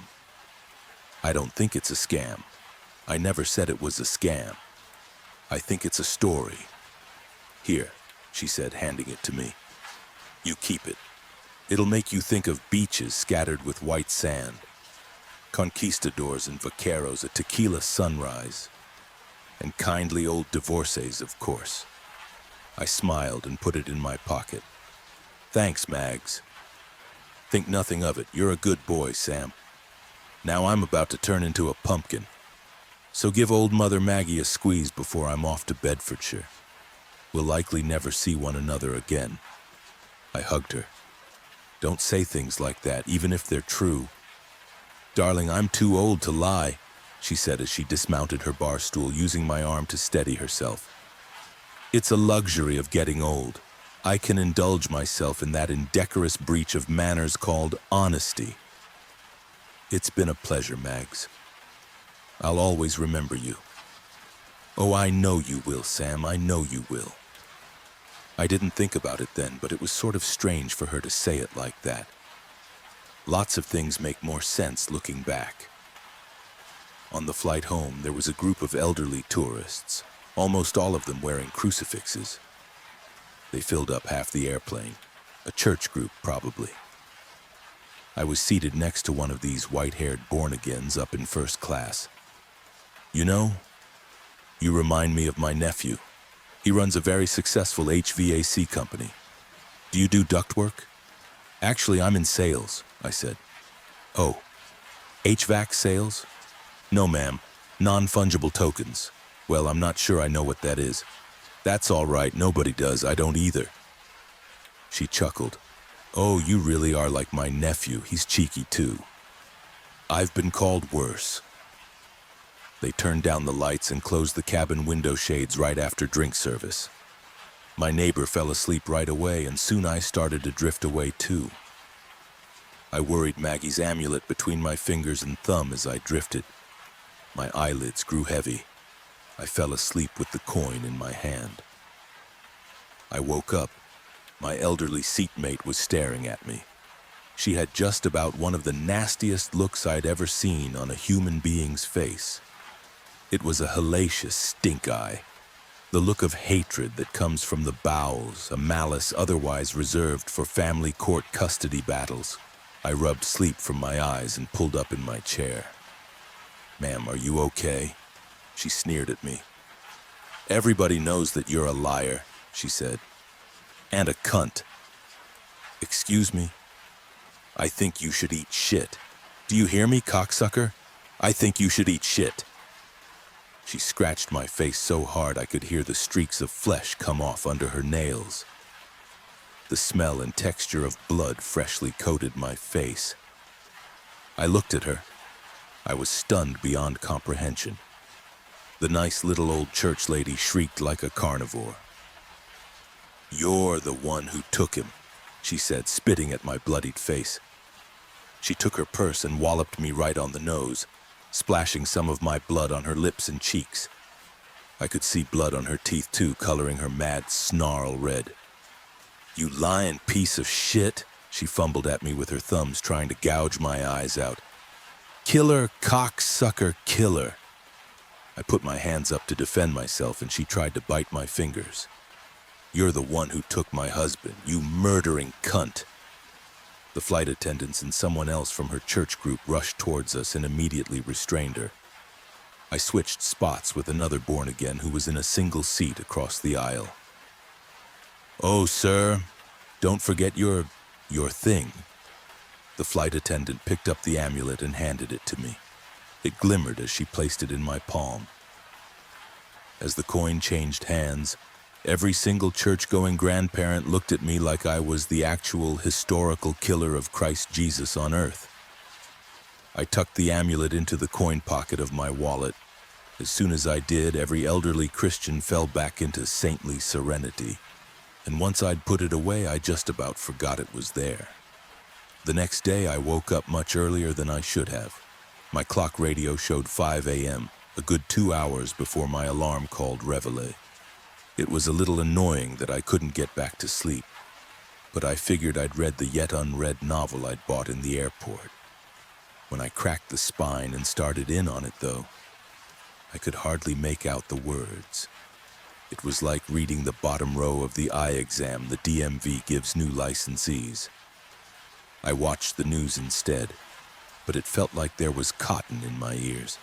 I had to turn the volume up so high that it wasn't worth the anxiety I had over bothering my neighbors. I turned off the TV. I gave up on spending my early bird hours on self-enrichment. Instead, I showered, got dressed, and grabbed my wallet, keys, and phone. I headed to the office. I didn't feel so hot most of the day. I couldn't eat more than half a banana for lunch. My afternoon slump felt more like drought or famine. My body screamed for a nap. I dragged myself to the bathroom to splash water on my face. I inspected my wet face in the mirror and winced at the sight of it. I looked god-awful. The little bit of salt that dusted the pepper in my hair had turned into 2 whole salt licks on the side of my head. There were veins bulging through toadish bags under my eyes. There were sunspots on my skin I'd somehow missed before. I looked old. Chip, my boss, came out of one of the stalls and started washing his hands in the sink to my left. He kept sneaking looks at me through the wall-wide mirror behind the sink. "What?" I said. "Sam, I don't want to sound like a dick, but you really look terrible, man. Are you coming down with something?" I don't think so, no." "How are you feeling?" Chip said. "Right now, I mean." "Right now?" "Yeah. I mean, I'm a little fatigued, I guess," I said. Chip tugged a few sheets of paper towel from the dispenser and wrung his hands in them. "Buddy, don't take this the wrong way, but you look like you slept inside a cardboard box last night. Maybe you have a virus. I think you ought to take a sick day. Maybe sleep through the weekend, just come back fresh next Monday." "But I was off more than half of the week already. I just got back." Chip frowned. "Listen, man, it's not a suggestion. You look like hammered shit."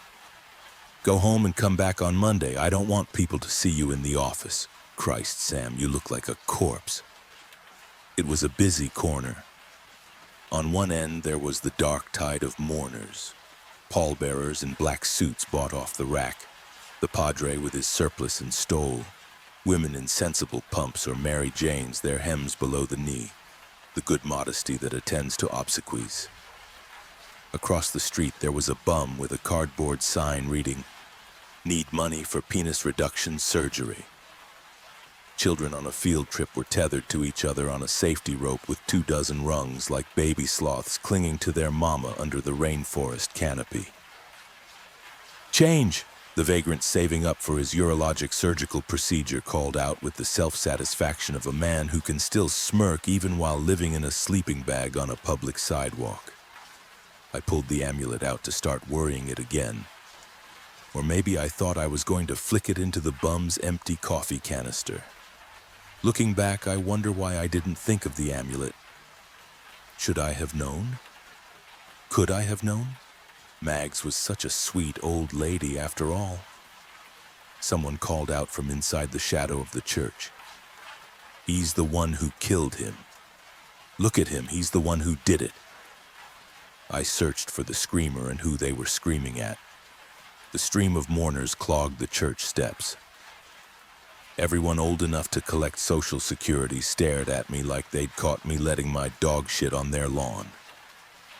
I could see, and feel too, every old-timer boiling over with unaccountable fury. People started yelling at me from the church entrance. Piece of shit and murderer, Judas and abomination, and of course the ubiquitous cocksucker they called, me every name in the book. I didn't know what the first congregant's intention was when I saw him step out into traffic. 2 more mourners followed and blocked the uptown flow. Workaday humps hollered from their box trucks. A village of cabbies started riding their horns. The mourners stopping traffic as they crossed the street all had more people drafting behind them. A human tide of grandparenthood gray and funereal black surged angry across the street, indifferent to gridlock and pedestrian traffic offenses. I finally realized they were yelling at me, and they were angry enough to block the whole street. To look at their faces, half the funeral's attendees wanted to wring my sorry neck. I turned and I ran, clutching the amulet. I think of that moment and wonder why I didn't drop it. Maybe I didn't know what it was yet, or maybe it kept me from knowing so what happened would be sure to happen. My heart was machine gunning in my chest and my lungs were on fire. I reached my 6th city block in a row of straight sprinting. A box truck pulled around a loading dock wall. It was right in my path, right in my blind spot. Its rear end clipped my side. I spun. I tried to stay upright to keep running, but the momentum carried me into a cartwheel. I lifted off my feet. I bowling balled across the pavement, scoring my face and hands with road rash. The tumbling heap of my body rolled to a stop. I heard near silence with a faint ringtone beneath it like I'd been concussed. I reached up and touched my head. It was bleeding. I didn't know where I was busted open, where the blood came from exactly. I just knew I was bleeding. I turned just as the first mourner caught up with me. His mirror-shiny black shoe caught me in my teeth. There was a white-black flash as my brain rattled inside my skull. I started but was stopped from finishing. Another man punched me in the lip hard enough to split it. I heard one of his fingers break against my teeth. His finger crunched as he howled in pain. I was dazed and down on my back. I looked up. I saw the priest in his funereal vestments swinging something at the end of a gold chain. He lassoed a heavy metal object over his head, and then he brought it right down into my skull. When I woke up 2 weeks later, I would learn that what he'd hit me with was called a censer. I opened my eyes and saw the world swimming around me. My nerves were chicken-fried with pain, bruises and gashes like they'd been boiled in oil. And it didn't just hurt where I'd been beaten on my body. It was my bones that ached too, right down to the marrow. I could feel my veins constricting like there were tiny rubber bands squeezing every bloody branch. The world was slow to come into focus. There was something in my mouth. I touched it, rigid plastic giving way to a more pliant polyethylene. I pinched my nose and felt another rubbery tube. I panicked. I moved to extubate myself, to yank the foreign object out of my trachea. But my wrists were velcroed inside cushioned restraints. Try not to jerk yourself around so much, you're still healing. It was a female voice. I saw a young woman who I was sure I'd never seen before, but who seemed very familiar. Who the hell are you? Where the hell am I? I thought, but couldn't say with the tube in my throat. Instead, I made a sound like a lowing cow. They really worked you over, she said through a haze of cigarette smoke. Usually it takes longer before the geriatrics can smell him on you. You must be special. Tall, natural ice blonde with Scandinavian skin like heavy cream and eyes the color of glacial ice. A mini dress hugged her body like something from Hervé Léger, nipples apexed from the center of breasts immune to gravity and screaming through her bust line. She had a tennis pro's legs. I could see the outline of ribs along her sides and felt the stupid lust that only lonely men can feel. Her voice exuded an easy superiority, the self-possession of someone who'd been beautiful from the cradle and was likely to stay a stunner almost all the way to the grave. "Still a little foggy?" she said. She held up the coin that Mother Maggie gave me before we said our goodbyes at the edge of the Yucatan, a lightning bolt glimmer of gold reflected over her eyes. "Don't worry, I'm not repoing your amulet, I just..." She lost the thread before picking it back up. "Well, I'm nostalgic, I suppose. This twinkling little disc took me on quite the roller coaster ride. I shined you on, as I guess you might know by now. And I suppose you'll have figured out that this isn't a drachma, and that I didn't barter it away from a rag-and-bone man hawking wares on the beach." It took a minute for my brain to work it out. She knew where the amulet came from. She knew it was a gift to me. I knew this woman. I saw it in my mind like a transparency laid one on top of the other, lighting a whiteboard through a science class projector. Maggie's face. And this woman's face. The Greek nose, Snow Queen eyes, ears a touch too big for her skull. It was the same face except that one had been through a near century more of rainy days. Maggie saw the realization I came to, saw it in my face, saw my reaction before I myself realized what I was reacting to. I was looking at Maggie, and she was young. She laughed with the natural cruelty of a sultress. "Yes, darling. I suppose I lied when I said we'd likely never see one another again. But forget all that, I don't have much time. Frankly, none of us have enough time. Which is why I borrowed some of yours." I groaned but couldn't make any real noise. I bucked against my restraints. Maggie glided coolly toward the IV bag with its line running into my arm. She injected something into the pouch. I fell into a dark softness. "Ah, better. That's much, much better, darling." She sat back down to luxuriate in her cigarette smoke. "So here's how it goes, Sam. You are now on Kronos' time, and the big man works in billable hours. If you can get someone else to pick up the check, as you picked up mine, and thank you for that, you'll always look 25 years old and live for as many generations, but if not..." She tapped her wristwatch. "Tick-tock, tick-tock. The more time goes by, the riper Kronos' scent on your soul. And the oldsters quite easily catch the scent. It maddens them, makes them want to stamp eternity's stink out of you. People who are nearing the end of their lifespan are not fans of Father Time. That's why anyone with gray hair has been trying to kill you. See, they can smell his malediction oozing through your pores." She smiled. I saw the predator of her true nature lurk behind her eyes. My eyes felt hot and wet. The wet heat stung the still healing abrasions covering my face. I realized I was crying. An emergency code alert went off. Maggie turned over the back of her chair and looked through the blinds of my room's glass window. A flock of physicians and nurses flew across the ward. There goes another one turning early off the turnpike. Must have been hard up for the toll, she said, turning back to face me again. An Irish waterfall of blue-gray smoke flumed from her nose to her mouth. She sucked it down and blew back out a perfect ring. Sam, my advice? Find someone else to take your place. Get yourself a patsy and foist the amulet off on them. You know what they say, shit rolls downhill. Maggie stood up from her chair and dropped her cigarette on the floor before stubbing it out with the toe of her stiletto. You can make yourself young again, and you can stay young, she said, turning the amulet in her hand as she walked to my bedside.